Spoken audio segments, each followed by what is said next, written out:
Welcome to the Look at Me Now podcast, the Coach Heather Experience.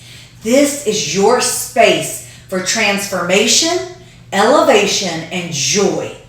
Every week we explore how to live a joy-filled life in your career, your relationships, and in your soul. From your personal life to your professional world, I'll help you uncover how to love yourself more, love others more, and fall in love with your life. Whether it's mindset, movement, or emotional growth, this show is your invitation to rediscover excitement, adventure, and confidence. I'm your host, Coach Heather Owens, nurse, mom, motivator, speaker, and your personal hype woman for living a life that feels bold, aligned, and fully alive. A few years ago, I was sitting in my car outside a clinic in Tampa, sweaty from the Florida heat, emotionally exhausted, and wondering if any of this work was making a difference. I had just spent the entire day trying to build trust, explaining what I do, offering help, and being told no over and over again. But something in me whispered, be kind anyway. Be bold anyway. Show up again. And you know what? That site later became one of my most successful partnerships because I didn't give up. I didn't force it. I invited it with love, with strategy, with authenticity, with trust. And that's what this 12-step journey is about. Turning your vision into unstoppable, aligned action without burning out or without shrinking to fit in. This isn't about being perfect. This is about being powerful. In today's episode, we're diving into step 1. And I promise it's going to unlock something inside of you. Whether you're healing from heartbreak, launching your next chapter, starting a new career, or finally choosing you, you are in the right place. So grab your journal, your wine, your coffee, go for that walk, or sink in your favorite spot on the couch, or get ready to drive, maybe put it on cruise, because this is your time. Let's rise together. Hello, beautiful people. I am so honored to be here with you today. My name is Heather Owens. I'm a registered nurse, clinical trial educator, MBA, podcast host, and total life enthusiast.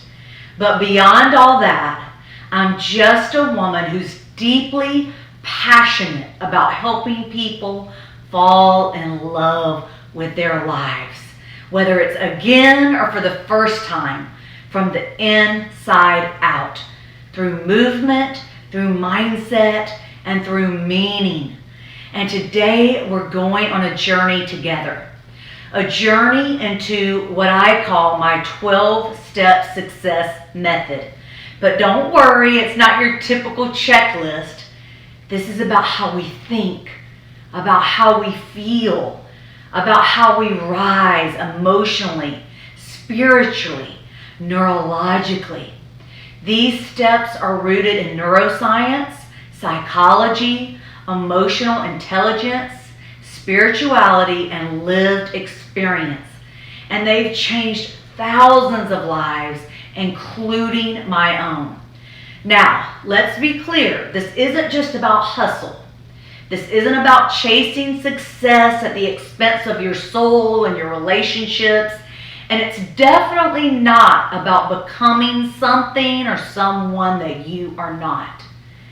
This is about coming home to yourself and rewiring your mind to support the life that you were meant to live, to believe in your future, to feel safe in your own body, to feel safe in your own power, safe in your own story.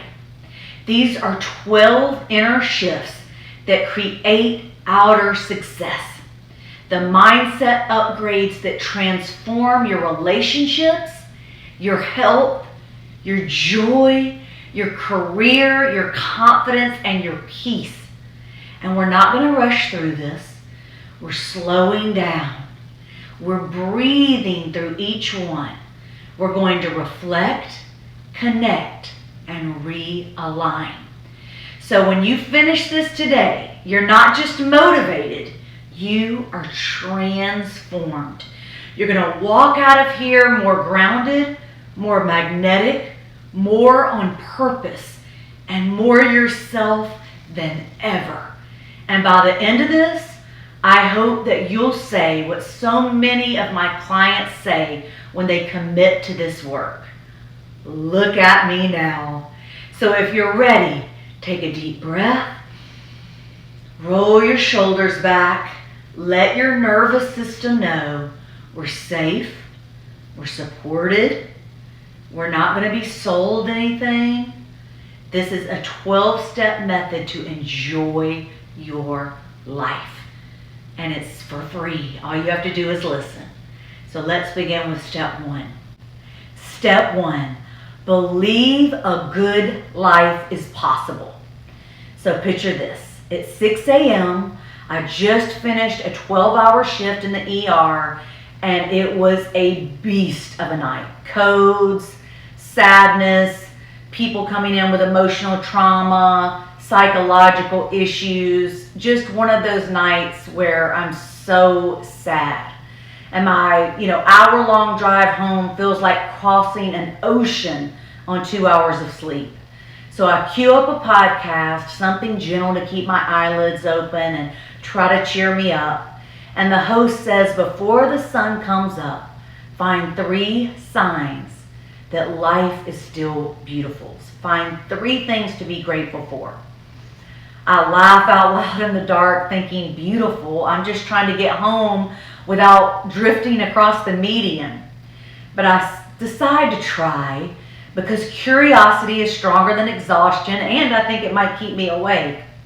So I round the first corner and the horizon blushes coral pink, like the sky borrowed my blush palette. And that was one. It was so beautiful. A few blocks later, a teenager jogs over and steadies an elderly man as they shuffle across the crosswalk. And that's 2. My heart warms a little bit. Half a mile from home, I spot 3 kids, bedhead and all, selling lemonade at dawn. They grin like CEOs on opening day, and that was 3. And I realize that all of a sudden I'm completely awake, no caffeine, just gratitude. Dr. Barbara Fredrickson calls this an upward spiral. Positive emotion that multiplies itself molecule by molecule. When we notice goodness, the vagus nerve relaxes, oxytocin rises, and our field of vision literally widens. Harvard's Sean Aker says the lens through which your brain views the world shapes your reality. Shift the lens, shift the life. So here's your invitation to remodel the lens. So let's start an evidence hunt tonight. Set your phone alarm for any random hour tomorrow. And when it rings, pause and capture 3 micro proofs of beauty, whatever your version of beauty is. Write them down, voice note them, or snap a photo. Neuroscientist Dr. Andrew Huberman, who I quote a lot, reminds us that we repeatedly spotlight. What we repeatedly think about in spotlight becomes hardwired. The reticular activating system turns preferred thoughts into default settings. Second, create a delight album on your phone. Every afternoon, add 1 image. Sunlight on your desk, the crunch of fresh sheets, a child's smile, the laugh you almost missed, somebody doing something sweet. Research shows that savoring, noticing, and saving a moment can raise baseline happiness by up to 15% in as little as 2 weeks. Third, make it communal. At dinner, whether it's your family, your dorm room, your roommates, go around the table and share one win when you're with your peeps, tiny or huge. Families and people who practice this simple ritual see measurable boosts in optimism and resilience. Fourth, try a contrast flash. For 10 seconds, recall a past low, just enough to remember the weight. Then pivot to the present and whisper, because of that, I am stronger. Because of that, I am here. This swift reframe teaches the hippocampus to tag struggle as fertilizer, as ways to grow, not as failure. And fifth, craft a because of that chain. Like link 3 blessings that you have today to 1 hardship. Because the breakup happened, you found your voice, or you met this new person. Because the layoff came, you built a business, or you got a better job, or a less stressful job. Each link forges new myelin on the pathway marked hope. So don't wait for the perfect partner, the perfect salary, the perfect body, or even the perfect mood. Choose to believe a good life is possible first. Then watch your beautifully blessed brain gather proof like seashells on a sunrise beach. Belief is the ignition switch of transformation. So let's flip it together. Pause, breathe. You've got this. Are you ready to move and take it up a notch? Let's move to step 2. Step 2, believe that people can be good. So I travel almost every week for the past 4 years. And like many people, before I was traveling every week, I only knew the people in my area of Atlanta, right? But really, I only knew what I saw on TV, on shows, on social media, which gives such a completely different view of the world than what our reality actually is, right? Especially if you're watching crime documentaries, okay? You can start to think that everybody is out to get you, right? But when you go out in real life and you observe people and you're eating dinner alone, so you eavesdrop, because you know you're not trying to be mean or judge, but what else is there to do, right? You're entertaining yourself. What I noticed is that people are wonderful. They will amaze you. That these social constructs that we're brought up to think that are so relevant in our society, when you really watch people, the majority of people are kind. They love the person that they're with, no matter, what their ethnicity is, what their weight is, what their attractiveness level is. They are in tune to that person that they love. They're not looking for anybody else. And I see that time and time and time again. I see time and time again people being kind to one another. Strangers helping one another. Just genuine kindness in action. Not just the horrible, prejudice, ageism, racism, men are pigs, women only care about money, all that is such a social construct. It is so much more to do with social media and the news and TV, because happiness doesn't sell, right? Goodness doesn't sell. Kindness doesn't sell. Dirty laundry sells, okay? So, they're not telling you about the 50 men that are going after a woman their age. They're telling you about Bill Belichick that's going after the 25-year-old. You know what I mean? So and there's nothing wrong with that. I think age is just a number. I'm not saying that there's anything wrong with that. But what I mean is we are wired to think certain things because of the media. And when you get out into the world and you start traveling all over the United States, Canada, other countries, what you realize is people are not that judgmental. People are so kind. I heard a guy at a leadership conference that lived in 46 countries, the former retired CEO of Disney, COO, said, governments are corrupt, people aren't. The 46 countries I lived in, everyone was just trying to feed their families, pay their bills, and find somebody to love. Love their children, love their partner, and that is what's real. Okay? That's what's real. And we have to start believing in that if we want to get outside of our comfort zones and live the life that we were meant for. And if you're a spiritual person, we are told this. Love your neighbor as yourself, right? Treat others with kindness. Let the light in you shine onto others, right? But if we listen to the TV, the news, the documentaries, all these different things, social media, then we think we better not speak to a single soul or we're going to get murdered or, something horrible is going to happen or somebody's going to steal something from us. But in reality, I mean, my experience is watching thousands of people and working with thousands of people since I was 18 is that people are wonderful.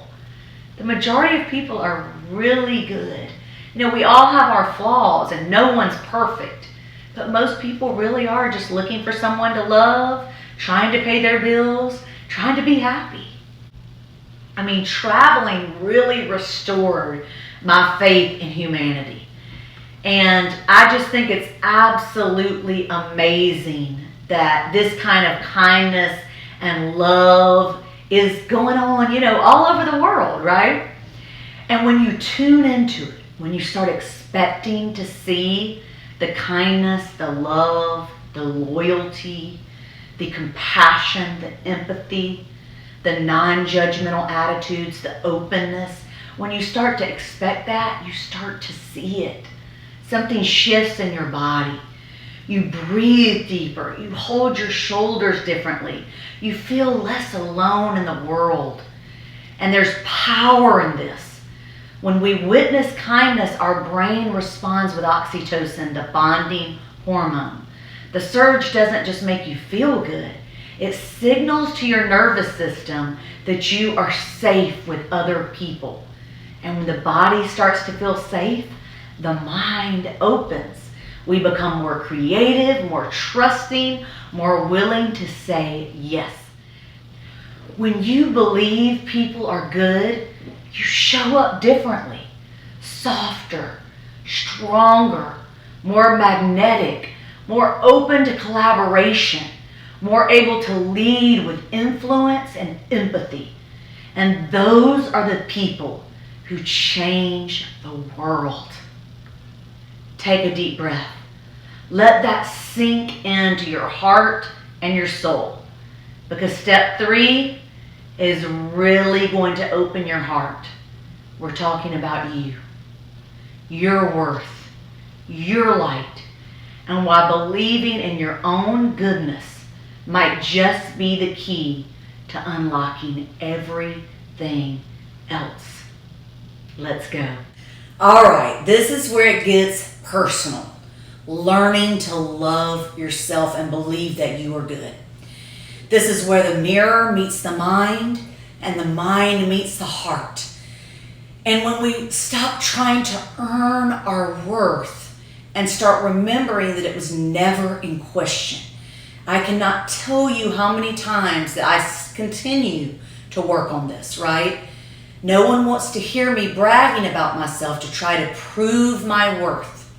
But let me take you back for a second. I was in 7th grade wearing a bright red top with glitter letters. I had just been featured in a game day program for the Atlanta Falcons, a big deal for a little girl from Georgia, and a little girl like me whose parents weren't wealthy, and I wasn't the most popular kid in school, so I walked into class practically floating, beaming, excited, proud, until my teacher stopped the whole class, looked at me dead in the eye, and said, "Heather, you are too much." She even took me outside of the classroom. I never got in trouble, by the way. I was a very good student. And proceeded to tell me why I needed to take it down several notches. and that I was too joyful, too happy, too prideful. And just like that, all the air left the room and something inside me began to shrink. I didn't know it at the time, but my brain stored that moment up like a blueprint. And there were so many of those moments in my life, especially growing up in the South, although I love aspects of that. But I started asking for permission to be proud. I started editing myself to feel acceptable. I started believing that being emotional, expressive, bold, beautiful, and extra made me less worthy, not more worthy. I was supposed to be walk in humility. I wasn't supposed to be ambitious. I wasn't supposed to be loud. And now I know I'm not alone in that. Many of you came from a parent who couldn't handle your joy or your energy, a coach who told you to calm down all the time, a partner who labeled your needs as drama, a world that convinced you that softness was weakness and that strength meant shrinking and falling in line like a robot, right? But here's the truth. You've never been too much. You were simply surrounded by people who didn't know how to hold what was powerful. They didn't know how to handle your light. You were radiant and you're radiant now. And you don't need to be smaller to be loved. Because your goodness, it's not something you perform. It's something you are. Whether you're quiet or loud, introspective, extrospective, whether you're more of an intellectual or an athlete or both, whatever that you are, you're perfect in your uniqueness. So what does this have to do with success? What does this have to do with influence? What does this have to do with persuasion? Well, everything. Because until you believe that you're inherently good, you will subconsciously resist the very things that you are trying to attract. You will sabotage opportunities, relationships, you'll question compliments, you will deflect love, you will delay visibility, because deep down you will feel like you have to deserve it first. And that belief will exhaust you. And if you're a spiritual person, it's all about grace, not about perfection or proving our worth. We're already worth more than diamonds and rubies. So when you root into your own goodness, your choices align, your energy stabilizes, your confidence becomes quiet and unshakable. You don't have to brag. You don't have to try to prove your worth, because deep inside, you know it. And that's not wishful thinking. That's how the brain works. When we practice self-trust, the ventral striatum, your brain's reward center, lights up. It releases dopamine, not just when you succeed, but when you affirm who you already are. Self-acceptance becomes a fuel source. The more you treat yourself with kindness, love on yourself, positive affirmations, really hyping yourself up, the more the brain associates that kindness with safety. And when your nervous system feels safe, guess what it does? It gets out of survival mode. It allows growth. It allows love. It allows leadership. It allows positive relationships. It allows success. So let's talk about how to build this belief back into your system, or maybe into your system for the first time. First, I want you to try to do some mirror work every morning. Some of you may feel like crying when you first do this, or you may feel anger because you're so far removed from your own sense of self-worth. But I want you to say, I am allowed to take up space. I am allowed to be radiant. I am good, and I trust myself. Even if you don't fully believe it yet, just say it, because repetition rewires your brain. Your mind believes what it hears on the loop, and the voice you hear most is your own. So if you're constantly saying, life sucks, I'm stupid, I can never get ahead, then guess what's going to happen in your life, right? You're not going to get ahead. You're going to feel stupid. So let's flip that script. Next, I want you to write down one negative label that you've carried your whole life. Maybe you're too sensitive, you're too bossy, you're too loud, you're too much, you're too extra, you're too introverted, you're too quiet. And let's flip it around. Like too bossy could be you were born to lead. Quiet could be you have strong silent power. Your perceived flaws are often your superpowers in disguise, the things that make you different and special. Third, I want you to text 3 people that you love or that you're friends with and ask them, what's one thing you admire about me? What is one thing you admire about me? Collect the answers, screenshot them, turn them into your phone wallpaper if you have to, because you don't have to do this alone.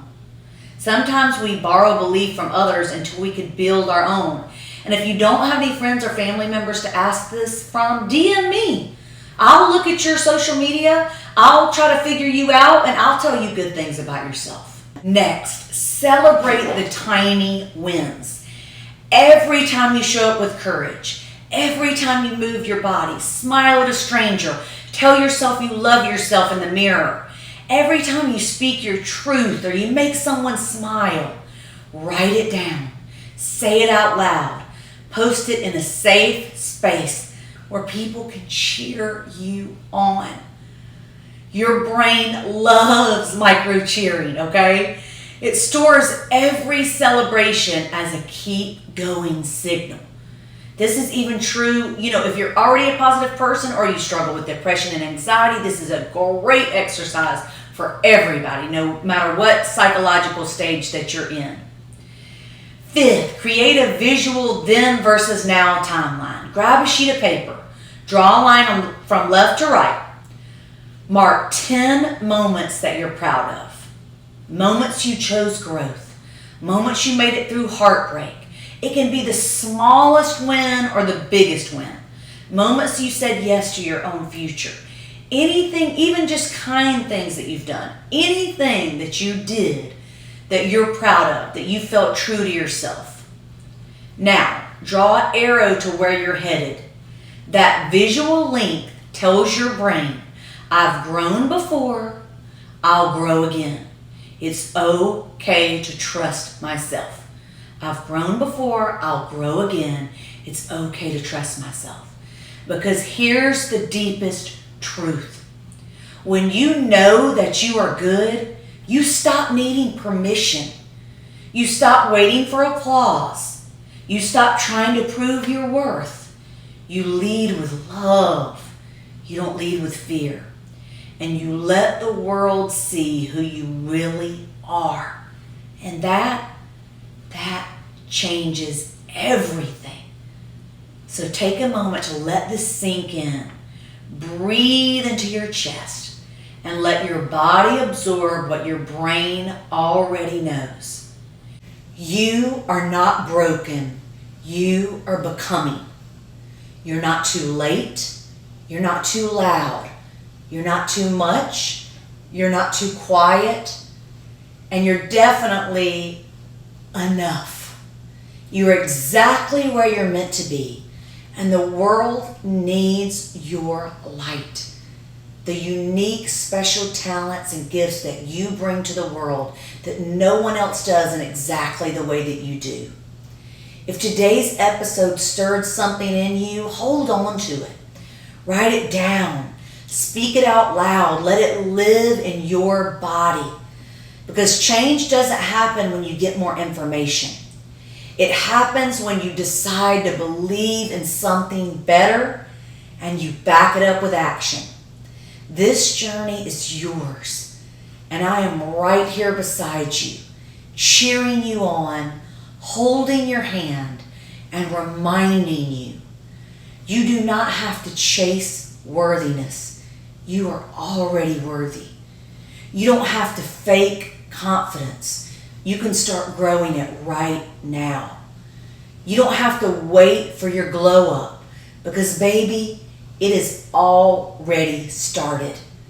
If this touched you, share it with someone you love.